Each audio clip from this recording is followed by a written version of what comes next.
All right, we are good to go.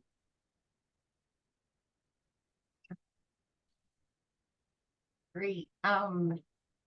So I'll go ahead and present my case. My name's Jess Johnson, for those of you who don't know me, and I'm the director of OPAT here at Ruby. So our IV antibiotic outpatient monitoring program. I thought this was a good case because it is something I think that generalists would often encounter with their patients. And also, after reviewing it, I thought there were maybe some other avenues that I could have taken with this patient. So I thought that the discussion would be good as well. So this is a 69-year-old white male with Medicare. And he has a history of a chronic suprapubic catheter. And he presented as an OPAT consult in the outpatient setting for suspected catheter-related cystitis with possible MDR organisms. That's what the consult order said. So for the patient, he had 3 days of significant suprapubic pain, which wrapped around his back to where his kidneys were. He said that before this had developed, his catheter had been functioning well. It was really the pain that started everything off, and he tried to flush his catheter to see if that would help. Shortly after flushing it, he developed acute onset of chills, followed by rigors and sweats, and said for the next day, he was incredibly fatigued and couldn't even get off the couch with chills. He called his urologist, APP, who recommended that he drop off a specimen for culture and then start augmentin 875/125 BID. So around day 2, day 3 of his symptoms, he was actually seen in urology clinic for a planned suprapubic cath exchange, his monthly exchange. Said that his symptoms were better, but definitely not resolved. And at that time, his vital signs were checked and normal. Unfortunately, though, pretty much right after he left the urology clinic, he was called and told that the augmentin would not work for his infection and that he should go to the ER. He said that since he was feeling a bit better, he asked if there was another option to maybe not be admitted, and that's when OPAT was consulted. In terms of pertinent other history, he had never had a UTI that required IV antibiotics. The last time he was treated for any kind of cystitis was almost a year to the day. He grew pan-sensitive E. coli and did well on a short course of augmentin. He had this suprapubic cath since 2022, so a couple years really. It was exchanged monthly on the dot in urology clinic. And the reason he had a suprapubic cath was ureteral strictures and bladder neck stenosis related to prostate cancer treatment, where he had brachytherapy and radiation. He had also had a history of some bladder and kidney stones. Other than that, well-controlled diabetes, spinal stenosis, had surgeries previously, and hyperlipidemia. So in terms of his relevant kind of physical exam and lab results, so again, his vital signs were normal when he was assessed in urology clinic. His urine culture, though, I'm not sure if the file will pull up, Kelly. It was positive for 3 different organisms. So, okay, that's all right. It was positive in greater than 100,000 for Enterobacter cloacae, E. coli, and Enterococcus faecalis. Okay. Actually, if you go back up, so I listed his other medications, aside from the augmentin he was on, really not too much. So this is kind of where we sat. So in terms of his urine culture results, kind of reviewing, so his Enterobacter cloacae was sensitive to fluoroquinolones, cephalosporins, zosyn. His E. coli, however, was resistant to fluoroquinolones, sensitive to IV cephalosporins, and then his Enterococcus faecalis was ampicillin sensitive. So the questions that we kind of have now is, one, does a patient need antibiotics, and specifically, do they need IV antibiotics? Is the patient, so this is an outpatient, is the patient able to be set up safely for IV? Oh, perfect. In the outpatient setting, and if so, if we do decide to go the IV route, what antibiotic would be best selected, and then what dose and duration? Those were kind of the biggest things I had so far. Anyone have any comments or questions at this point?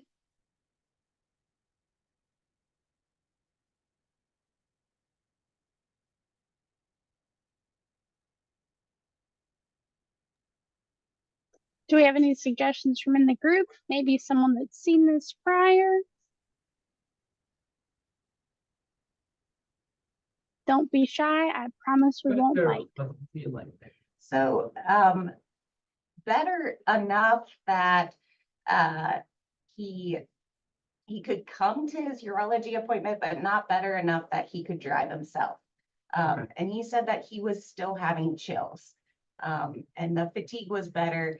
I asked him to try and quantify it. He said, I feel about like, what did he say? I think he said like 40 to 60%, something very odd. I remember he said, but he was better, but not all the way back to normal. not all the way back to normal.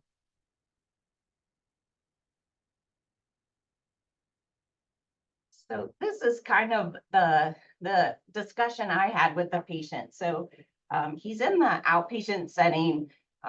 My diagnostics are limited. You know, all I have really is a culture and a conversation with the patient. My first questions are, you know, are you safe to do IV antibiotics at home if we go that route? And will you be able to get a line and things like that? He was very okay with that plan, said that his wife would help him with all infusion, and he felt like he would be able to be trained to use IV antibiotics. Other thing was, are they covered? Are they affordable? So he had Medicare. We had run a couple things for cost, and there wasn't going to be a significant cost, so that was no longer a factor. And it just kind of worked out perfectly that the next day I could get him set up for an IV and a line placed in ID clinic. So what we did was we chose meropenem, so 1 gram Q8 hours for 7 days total. I know that when I reviewed this case, I kind of wondered, should I have pulled the carbapenem out first, or could I have maybe gotten away with zosyn as the Enterococcus was AMP sensitive? One of the reasons I think we had kind of concluded the meropenem might be better was we couldn't get his suprapubic catheter exchanged again. So I was really trying to kind of eradicate it if possible, although that can be difficult in a catheter-associated infection. Any other comments or thoughts? There was another one I had when I reviewed the case as well. If Kelly, if you don't mind bringing up the sensitivities again. Thank you.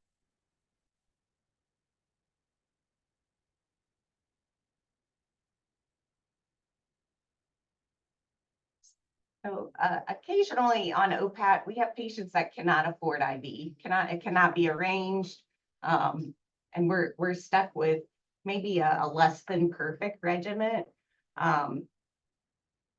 If that had been the case, I might have gone somewhat of a hybrid regimen. So if I had been concerned that there was upper tract involvement because he was reporting more systemic symptoms and pain in his kidneys, you know, fosfomycin, if this had just been a cystitis, would have been awesome. If I had kind of thought more of like, okay, well, he can't do that. I'm thinking upper tract and he's refusing to come into the hospital. One thought would be to attempt a fluoroquinolone. So do Cipro, and then maybe linezolid for the enterococcus. Although that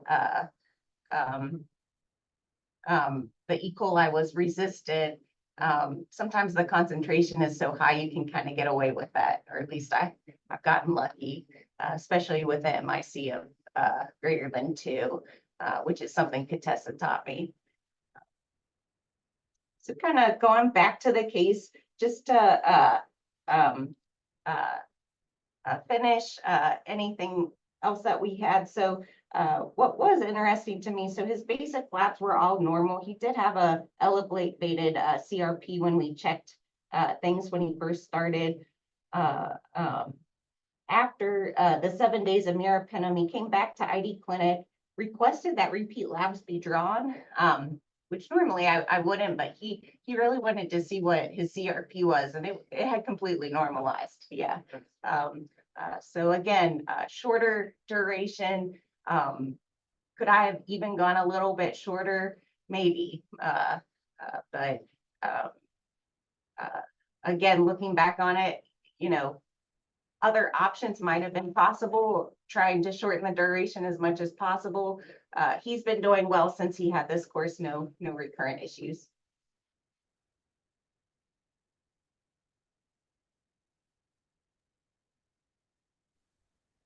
All right, does anyone have any comments or anything they would like to add? I might add a couple of comments. So when we have polymicrobial bacteriuria in a symptomatic patient, it's very challenging to know which bug exactly is causing all the problems. And we inadvertently end up chasing all 3 because we can't choose which one's making a difference.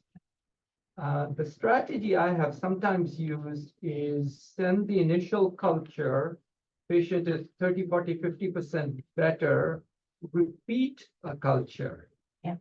And see if you now have monomicrobial versus polymicrobial. Yeah.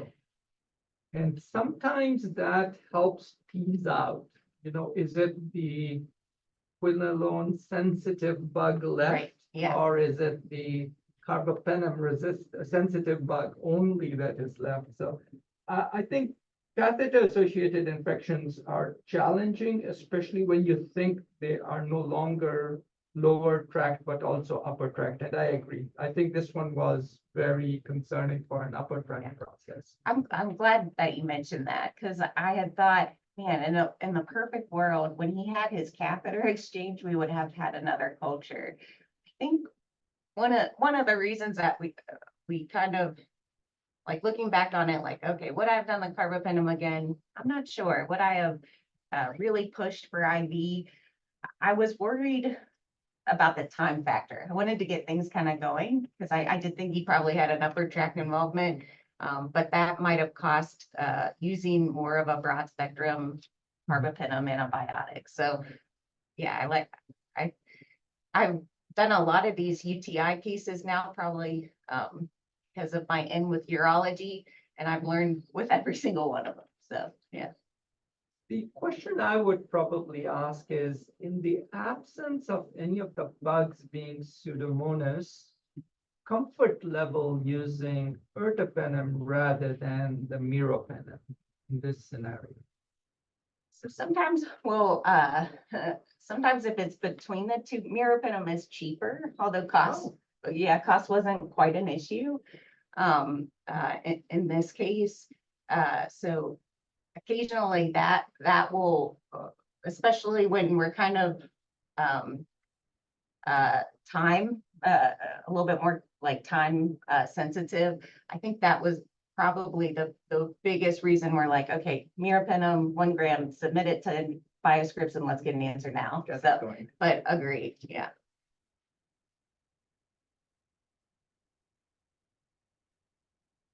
Would anyone else have managed differently from what has been discussed or suggested?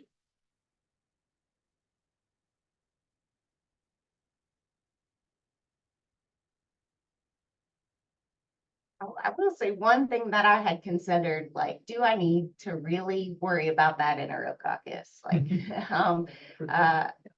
when I was kind of tossing it around, like, okay, we've got some more typical gram-negative E. coli. Would this be a patient, you know, that could benefit a one-time dose of aminoglycoside? I've become more comfortable with that as the pharmacist, the ID pharmacists have taught me to be more comfortable with that. But that was another thought I had. Awesome kind of thing for the outpatient setting as well. Although the upper tract involvement might have made me a little bit nervous to go that route, but if we were looking more specifically kind of at bugs and what to do in the outpatient setting, that usually is a pretty easy kind of thing to set up. Just a one-time dose of aminoglycoside in ID clinic. Hey, Jess. Was this patient febrile at all outpatient? I know you had mentioned some of his symptoms, but I couldn't remember if you said he had a self-reported fever or not. So you're right. So so when I read this case, I was like, wow, I was like, should have gotten blood cultures, you know, my hope was that because he was feeling better, that his chills especially were better, that if he had, you know, even a transient bacteremia, it was treated with the augmentin. I fully admit though, I was definitely not the most perfect scenario. And I think if you sat many ID docs down, they might have said, no, he needed to go to the ER, or he might be split down the middle, if that makes sense. This patient was really reliable, and I kind of had my hands on him multiple times. So he was seen in urology clinic by multiple providers. He was seen by the PIC team by multiple nurses, ID clinic, the nurses. I looked in on him. One of the ID pharmacists looked in on him. He was not a patient that you looked at and said, that guy needs to be in the hospital. Thanks. I was just wondering about the fever. That kind of plays into my portion of today, but I won't give anything away.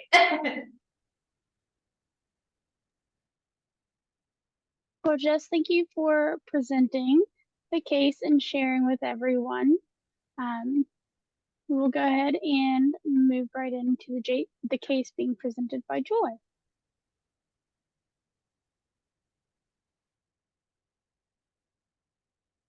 Down just a little bit. Joy Duskowich, so an ID faculty here and the medical director of our COPAT program. So Justice has had a safety program for monitoring on IV antibiotics. Our program is very similar, but for patients on oral antibiotics. Again, just kind of go into the case. This patient's a 44-year-old male. You can scroll down a little bit, Kelly. Can you hear me? Yeah, okay. So the 44-year-old male, his medical history included diabetes, obesity, hypertension, hyperlipidemia, and he had a dental procedure, so had 2 teeth extracted about 10 days prior, 5 to 10 days prior to his presentation, so on February 5th. He was admitted to our facility after originally being transferred from Garrett Regional Medical Center, where he presented on February 10th. We presented just with generalized symptoms of fevers, chills, and feeling unwell. And while still at Garrett Regional Medical Center, his blood cultures on February 10th grew Streptococcus aeruginosus. We did have workup, including CT chest, abdomen, and pelvis, that showed a right-sided liver abscess, was read as multilobulated, measuring about 9 to 10 centimeters in greatest dimension. So he was transferred to Ruby Memorial Hospital, where he remained hospitalized from February 15th to February 19th. In our facility, blood cultures were repeated on February 15th. So as soon as they were repeated, they were negative. He underwent image-guided liver abscess drainage catheter placement by interventional radiology on February 15th. aspirated about 200 milliliters of purulent fluid, and the sterile site culture grew Streptococcus aeruginosus. The drainage catheter was left in place, and when he was evaluated, he was receiving piperacillin tazobactam or Zosyn. Just a little bit more background in how this form is set up here in REDCap is social history. So he was from Maryland. He lived with his family. He was employed at Garrett College in maintenance, so had a very active job and no history of tobacco, alcohol, or illicit drug use. We'd already discussed his comorbidities and then a possible risk factor of this recent dental procedure. And keep scrolling down.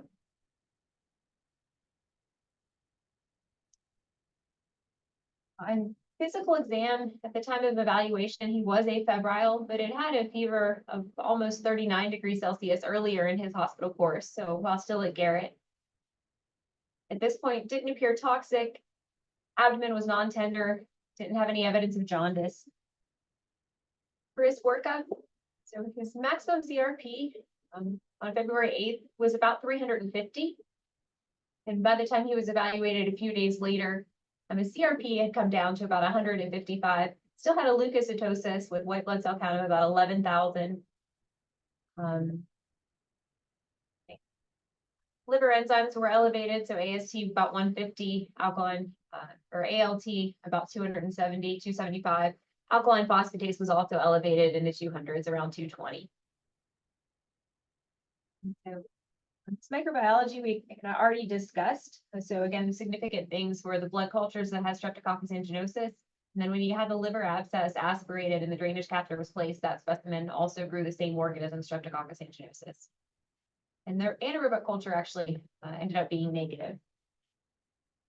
We discussed his imaging a little bit. He did have an echocardiogram. His blood cultures had been positive in 4 out of 4 bottles, but again, there was rapid clearance, so we didn't have any suspicion of endocarditis, but did have an echocardiogram that was pretty normal. And then after the drainage procedure, repeated CT abdomen and pelvis was performed. It already showed a reduced size for the right-sided liver abscess with the drainage catheter in place. And he just had peripheral access, and he was in the hospital. Other medications, really nothing too significant. So can anyone give me maybe a 1-sentence summary of this patient's presentation or diagnosis? I guess I would say some patient status post dental extractions with secondary strep anginosus bacteremia and resulting liver abscess. Miss anything? So that sounds very monomicrobial. Strep anginosus. That's one of my favorite bacteria. Yeah. That's a whole different conversation. Constituted form abscesses, right? Yeah. So yeah, yeah. this is the picture. So this is the area in his liver that anyone could pick out, right? So that's just one cut. And if you scrolled, you could see all these different multi-lobulated or loculated process. It was pretty significant in the liver. So yeah, like Jess said, so status post dental procedure, Streptococcus aeruginosus pyogenic liver abscess with bacteremia, and now had liver abscess drainage with catheter placement for source control. So how would you treat? Would anyone treat this patient with IV antibiotics, oral antibiotics? If it was an oral antibiotic, this is a COPAC case, right? So what kind of regimen would you pick?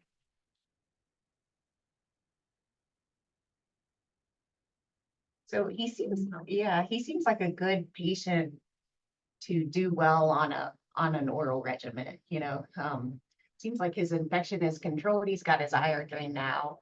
I didn't see any kind of factors that would make me think he couldn't tolerate oral antibiotics either. So my thought would be to go the COPAT direction to Joy. I know in terms of treatment, sometimes anytime abscess is mentioned, sometimes the regimen gets a little bit more anaerobic focused, I've noticed. But like we kind of talked about, this was all just strep anginosus to me, but be an interesting thing to talk about too.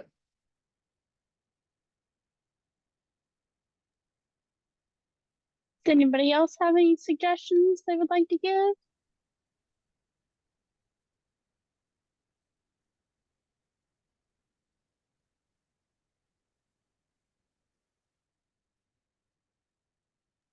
This patient ended up All being right. treated.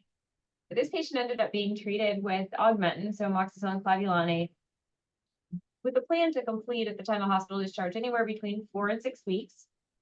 We had discussed the possibility of using amoxicillin, which we think also would have been appropriate. A lot of times we will add anaerobic coverage, but as we discussed, this case seems like a monomicrobial process. The augmentin was a pretty simple regimen, and so he transitioned right after his drainage catheter placement. This kind of transitions into the next question, and I can share how we treated him, but so if he's being discharged with, say, a duration range, so we don't commit to 4 or 6 weeks, what factors would you use as, so you're monitoring the patient, see him in clinic, we're getting labs weekly through our COPAT program. How would you determine final duration? So I know, at least from my perspective, these intra-abdominal infections and duration is always a headache to me. You know, there's you can always consider repeating a CT scan, although sometimes that lags behind. He has a drain, so can you just watch the output and, you know, base it on that, base it on his CRP normalizing? I think that can be really difficult. That was definitely the part of this talk I was looking forward to talking about a little bit more with other people for sure.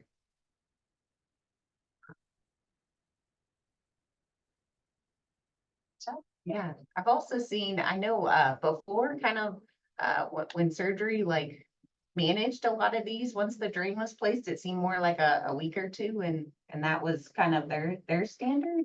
And I'm not really sure which kind of direction is the best, but Anyone else have any thoughts?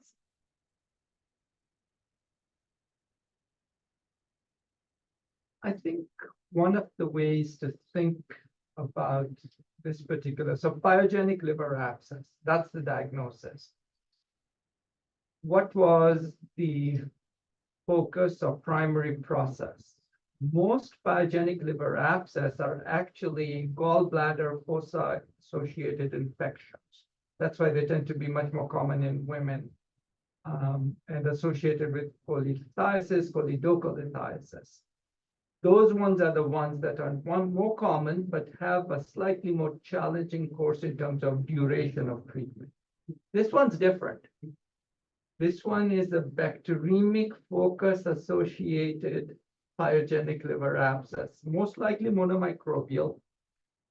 And then, if any can be treated with a shorter duration, is probably this one. And it's the bug, it's the anginosis, which is so predisposing to abscess formation that's causing this unfortunate problem. So I think if your labs normalize quickly, I would probably be looking at alkaline phosphatase, obviously CRP. And then once they normalize and patient's doing well, I would probably start pulling back from 4 weeks to 3 weeks to see how they're doing. yeah. I think that's a good point too. Some like these durations I know are never set in stone. But at least from the IV standpoint, sometimes aiming for a little longer and then cutting back it is just easier. But I assume that that's kind of the same case with PO too. You know, you don't have a patient who's running out and then missing 4 or 5 days, or you know, and then restarting those kind of things. I've talked to very few patients who are upset when I said you can stop your antibiotics. So yeah. I have run into it's so with our COPAT program, I'm starting to do the opposite, because I'm finding if the patients get the prior auth, if they need it, say the augmentin wouldn't, right? The same medicine like and they already have it, and then they're tolerating it well. Yeah. And then it's difficult to try to pull them off of it, right? Yeah. They're saying, why can't I just take more? But can go either way. For Yeah. sure. Yeah. This patient had, so we were following labs, CRP normalized within a week. So CRP normalized at 8, 1 week after his liver abscess drainage catheter placement on February 22nd. His alkaline phosphatase at that point had decreased to about 145, but hadn't normalized quite yet. His repeat labs just prior to the end of 4 weeks of antibiotics, the CRP came down further to 3 and alkaline phosphatase normalized at 76. And so at that point, his drainage catheter had really stopped draining. It was left in place for a little bit longer, but he was stopped after 4 weeks based on his CRP normalizing quickly and his alkaline phosphatase normalizing as well. And it probably would have done very well at 3 weeks, right, instead of 4. But we did do the shorter end on the spectrum of the original plan, kind of 4 to 6 week duration. And he followed up at 6 weeks, and at that time he was doing very well. His drainage catheter was removed on March 29th, and then in his 12-week visit on May 17th, he continued doing very well, demonstrating a good clinical response, and had returned to work around the 6-week mark as well. It's a lot of good discussion. Thank you. Streps fortunately are easier to treat. They can be even narrowed down to penicillin, amoxicillin. The challenge is, have you had good source control? If it's an abscess, was it adequately drained? Were the loculations all broken? Those become the challenging issues. All right, thank you so much, Joy, for sharing with the group. Due to time, we're going to go ahead and just jump right to the didactic that is being presented by, is it Dr. Howard? Hi, everybody. Thanks, Kelly. You guys can just call me Catessa. I am one of our infectious diseases pharmacists and lead our stewardship efforts across the W Medicine health system for those who haven't worked with us before. I'm going to share my screen. Give me 1 second, because I have a few animations and I don't want to bother Kelly with trying to go through all of them.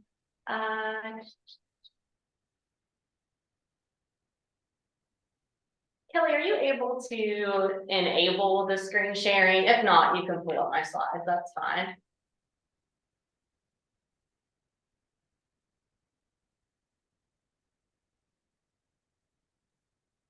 Give me 1 second. Sure.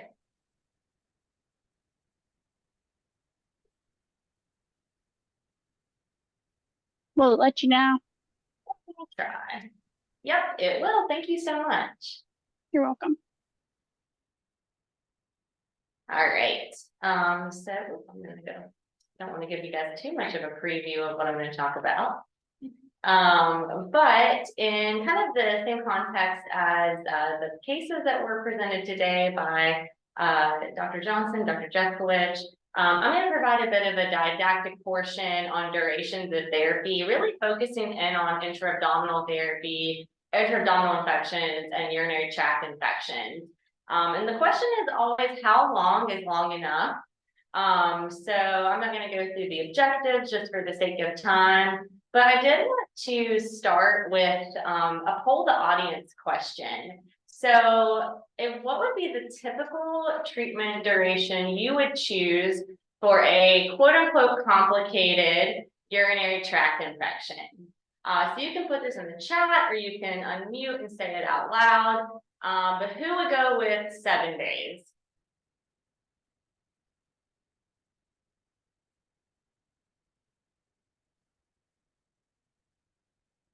All right, 14 days or 21 days? Oh, I do have an answer in some chat. Great, I've got 7, awesome. Okay, great, seeing lots of 7, perfect. Okay, keep that in mind.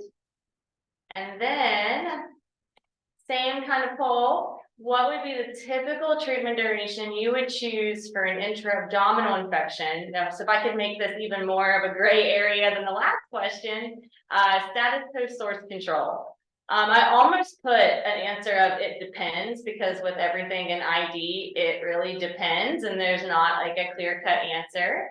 I have a few varying durations here. Seeing some 4 days, awesome. And if you want to write in, it depends. I won't, I think that's a valid answer as well. But great. Okay, cool. So keep these questions in mind and we'll come back to them after our discussion today.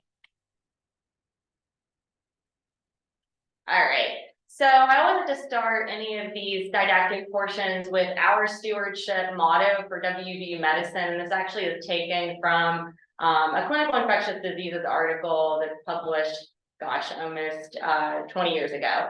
So when we think about antibiotic stewardship, we're always thinking right antimicrobial for the right bug, at the right dose and route for the right duration.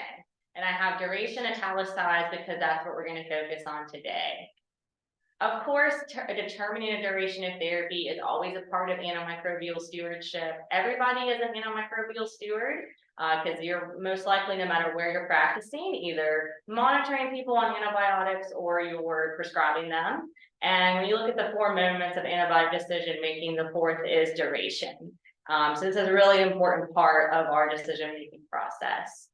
And as a reminder, we can't give antibiotics forever because of the varying badness that comes with that. So adverse effects, development of resistance, and decreased resources for the future. Antibiotics aren't being developed at any rapid speed, and we really have a limited armamentarium that we have to keep really keep in check. I always like this figure. I won't go into it, but if you want more information on what each day of an antibiotic does, this is great information here in comparing durations and the potential harm you could save for a patient. So where do we get durations from? So if you're a Whose Line Is It Anyways fan, welcome to Durations of Therapy, where everything in the past was made up and not all the points matter.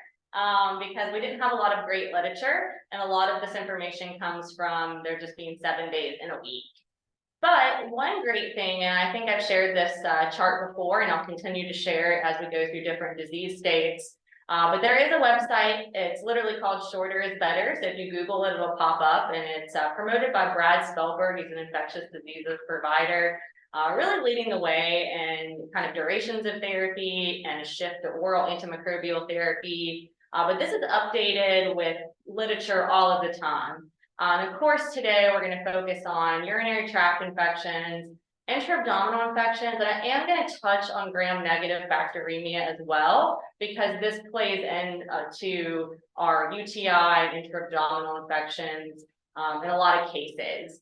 So you can see here that the red highlighted boxes, these are just randomized controlled trials that have been published. There's a lot of retrospective data, case series, but what we're going to go through today are RCTs. And if you're in the ID world, we don't get a lot of those a lot. So I think when we do get them, we have to really analyze them and see how we can apply them to practice and how we can change our practice, especially as this area develops.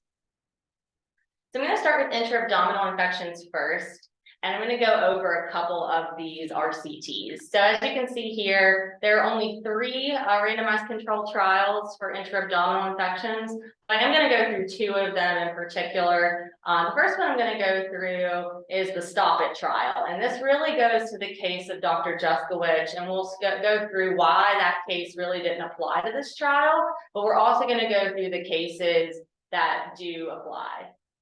So the Stop It trial was really pivotal. It came out in 2015 in the New England Journal, and they compared short versus long or traditional courses of antimicrobial therapy for varying intra-abdominal infections.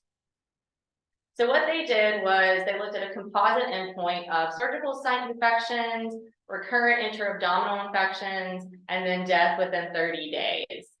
We're not going to play the YouTube video. But there is one here if you'd like to look at it in your spare time. And then the control group received antimicrobials for a maximum of 10 days post-source control. The article does provide in the supplementary appendix what was considered source control. So that could be everything from a drain to like XLAP, like very invasive procedure. They define that a bit more, and I won't go into that in depth, but if you're curious about that, you can go through the supplementary appendix and they will define what they define as source control. But in this group, they did have a median of 8 days of therapy, and the composite endpoint, so any of these three, occurred in about 22% of this patient population. The experimental group, they received antibiotics for a fixed 4 days post-source control. So say they came in with some sort of like perforated appendix, got taken out, or what have you, whatever source control, they received fixed 4 days, and they did not receive anything further than that. And you can see here that any of this composite endpoint was occurred in 21% of patients. So we don't need a p-value there to show us that there's no difference in between those two groups. And ultimately, the conclusion of this was there was no difference between the groups. What this does not include, though, are solid organ abscesses. So I think that they did include people with potential liver involvement, but only, I want to say, less than 3% in each group was with a liver sort of involvement picture. So as Dr. Juszkiewicz was presenting, her patient got a lot longer duration than 4 days. And we have to think about that case and how it doesn't apply to this literature. But there's many other sites of infection that do apply. And if we think about our general intra-abdominal infections that come in, I think colon may have been like or small bowel could have been like the biggest source that they had. But just showing that in a good deal of our population, this does apply. It's a really good resource to add into your back pocket and when you have these patients, but also understanding that there is a good amount of exclusion criteria as well. And I think Joyce's case highlighted that very well. One other trial I want to go through, and this was just recently published, actually fully published at the beginning of this year in January, came out as an EPUB last year, but this is looking at cholangitis duration of treatment.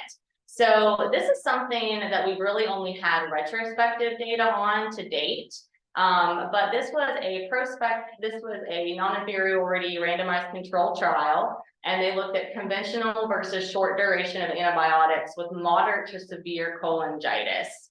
And this is a nice graphic from the publication, but once again, comparing 8 days to 4 days, similar theme here. But people that came in with moderate to severe cholangitis, they were started on antibiotics, and then they had a procedure done within 24 to 48 hours, and they were continued on antimicrobials up to 8 or 4 days. And then they looked at, for their endpoints, percent of clinical cure. So we can see here, this is relatively equal between conventional, the therapy or the conventional duration by the orange bar versus the yellow bar being that shorter duration. All-cause mortality was a bit higher in the short duration, but this was not statistically significant, as we can see here with this p-value. So what this trial looked at, I think it was single center, but it's the first randomized controlled trial that we've had in this space. And generally, we've had some patients, and it's been a while since I worked on the OPAT side of things, but I know we've had OPAT consults for these folks to complete, their last 4 days of therapy. Maybe they need IV therapy for whatever reason. And, taking this into context, we could have prevented potentially a Lyme being placed, someone going home with IV antibiotics. Because if we think about it, the average length of stay for one of these patients is probably about 3 to 4 days, depending on complicating factors. So often these patients would finish their therapy in the inpatient setting. So I wanted to share this because this is a new trial in this space. Like I said, there are limitations to this study, but it's heading in the right direction and giving us prospective data where we've only had retrospective in the past. But confirming that what we've seen in the past of that shorter duration is equal to a longer duration. So that wraps up intra-abdominal infections.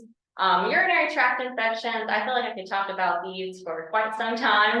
From a stewardship perspective, there's a lot of great stewardship interventions we can do for urinary tract infections.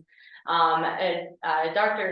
Johnson kind of alluded to this, but really with urinary tract infections, when we're using antimicrobials, it's almost like we're using topical antimicrobials, even when we're giving them systemically, because some of them concentrate so well in the bladder. When we're treating uncomplicated cystitis, we can achieve great concentrations above an MIC.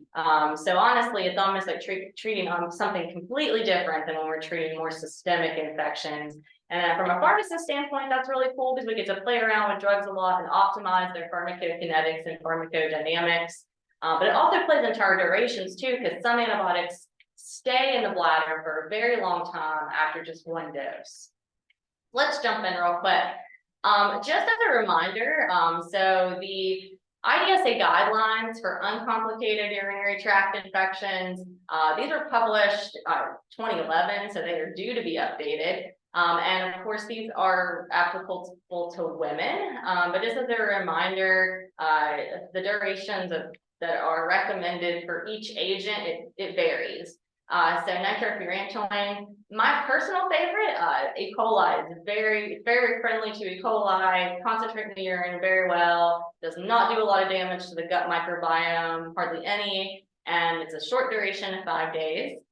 So shameless plug from nitrofurantoin there. But short course, fosfomycin, I have this in italics because one dose may work. There was a trial done that compared phospho to macrobid, and macrobid was much better. And this came out in 2018. So there's a thought of, do we need to repeat doses? Also, phospho really works best for E. coli and Enterococcus. For other pathogens, we can't be so certain given our antimicrobial susceptibility testing, the constraints there that we don't have the ability to do susceptibility testing for many of our uropathogens.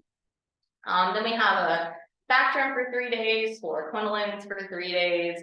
Oral beta-lactams are an option, 3 to 7 days, question mark there too. There have been reports of recurrences with oral beta-lactams. There's a thought that maybe they haven't been dosed appropriately in the past.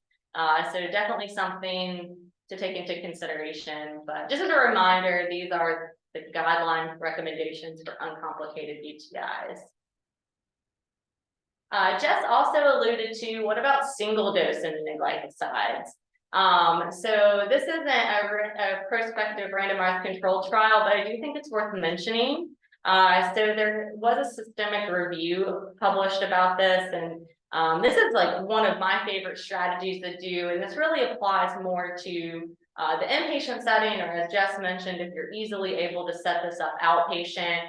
But aminoglycosides, wow, they are just great for the urine. Urine concentrations are 100-fold higher than plasma concentrations within an hour after administration. We can achieve so aminoglycosides are concentration-dependent killers, and we can achieve 100 times the MIC breakpoints for aminoglycosides within the urine after just one dose. And that therapeutic concentration will remain in the urine up to 72 hours. Some reports up to even 5 days after that one dose of an aminoglycoside. And when I say one dose, really thinking about using that extended interval dosing, so like a 3 to 7 mg per kg of a gent or a tobramycin. Amikacin's a bit less used, but another valid option. But really maximizing that PK/PD with that high dose extended interval once dose scenario. So within this, we had about 13 studies, and the one thing I like to pull out is that there was an overall cure of about 73%, but the micro cure was pretty high, which is really great for urinary tract infections because we know that bacteriuria can recur pretty commonly in patients.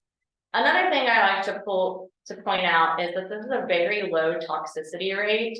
So I think aminoglycosides, sometimes folks shy away from them due to their nephrotoxicity concerns, but really with one dose, the rate of toxicity is quite low, and minimal monitoring likely needed.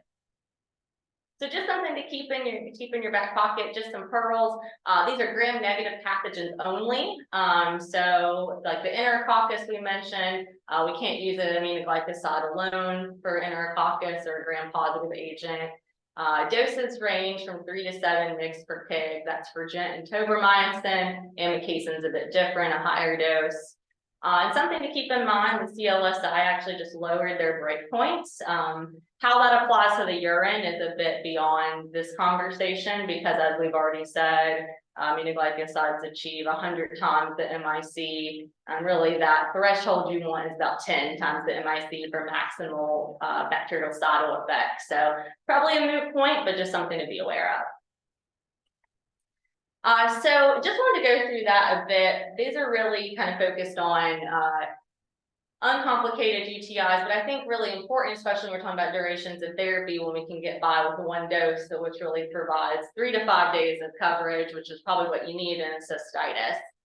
But there are many different RCTs for complicated UTIs and pyelonephritis dating all the way back to 1988. But I do just want to show that most of these are looking at fluoroquinolones and Bactrim. So if this is applicable to all antimicrobials is yet to be determined. So just keeping this in mind. But very quickly, I know I'm kind of running out of time here. I did want to go through this randomized control trial that was published in 2021 because it really relates to the case that Jess was presenting. And this is duration of treatment in males. So males have historically been considered a complicated urinary tract infection, just simply due to the anatomy. But this study done in the VA system looked at 7 versus 14 days of therapy. So a fluoroquinolone or Bactrim on the resolution of symptoms among afebrile men. So these were outpatients.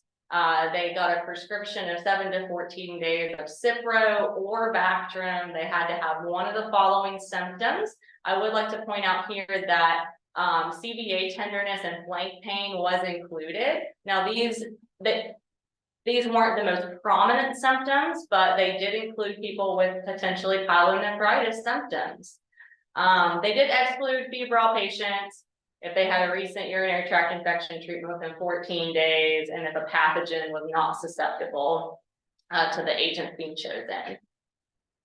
And what they did was, and I won't give you the patient information, but essentially what they did, everyone got 7 days of either agent up front, and they were contacted by a pharmacist within the system that gave them, they were randomized to receive an additional 7 days or of active drug or an additional 7 days of placebo. And the one thing I did want to point out is that over 400 patients were actually disinterested. So about 400 of almost half of the original population just got 7 days of therapy, but they weren't included in the trial, of course, because this was randomized prospective. But just keeping that in mind. All to say, this was equal between the two. There were no differences. So in afebrile men in an outpatient setting, we can feel comfortable treating the 7 days. For the sake of time, I will not go through the last study, but if you're interested in wondering if your patient has, do they have a bloodstream infection? Do they apply? If it's uncomplicated, you can treat with 7 days as well. But I will stop there for the sake of time and stop sharing my screen.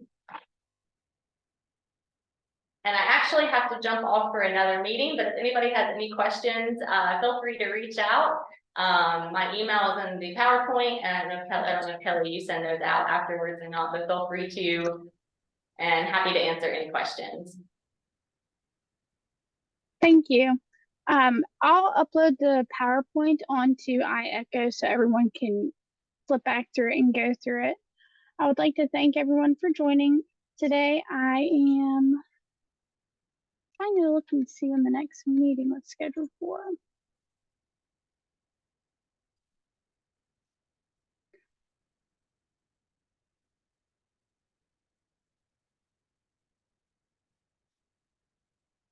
I think I had closed out of the PowerPoint. Sorry, guys. Our next session will be July 9th on clinical case jeopardy.